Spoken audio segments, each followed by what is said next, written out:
Assalamualaikum warahmatullahi wabarakatuh.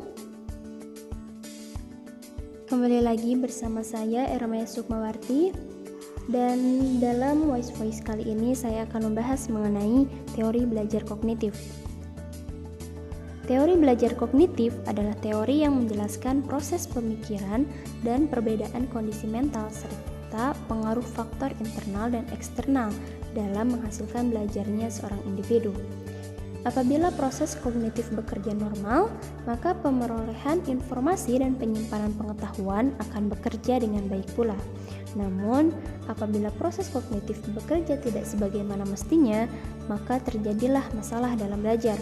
Berbeda dengan teori-teori belajar dalam paradigma behavioristik yang menjelaskan belajar sebagai perubahan perilaku yang dapat diamati yang timbul sebagai hasil pengalaman, teori belajar kognitif menjelaskan belajar dengan berfokus pada perubahan-perubahan proses mental internal yang digunakan dalam upaya memahami dunia eksternal. Menurut Budi Ningsih, tahun 2005, teori belajar kognitif dikatakan berhasil apabila peserta didik dapat memiliki hal-hal sebagai berikut.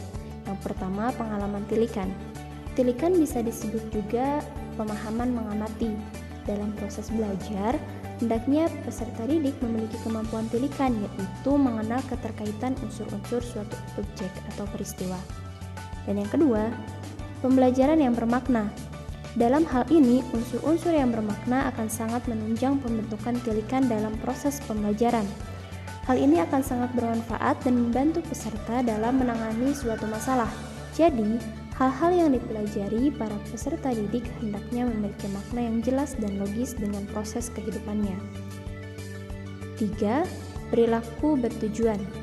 Suatu perilaku akan terarah pada suatu tujuan. Proses pembelajaran akan berjalan efektif apabila peserta didik mengerti tujuan yang ingin dicapainya. Jadi, di sini peran guru adalah membantu para peserta didik untuk memahami arah dan tujuannya. 4. Prinsip ruang hidup. Perilaku individu memiliki hubungan dengan tempat dan lingkungan dia berada. Jadi, materi yang diajarkan harusnya berhubungan dengan situasi dan kondisi lingkungan kehidupan individu.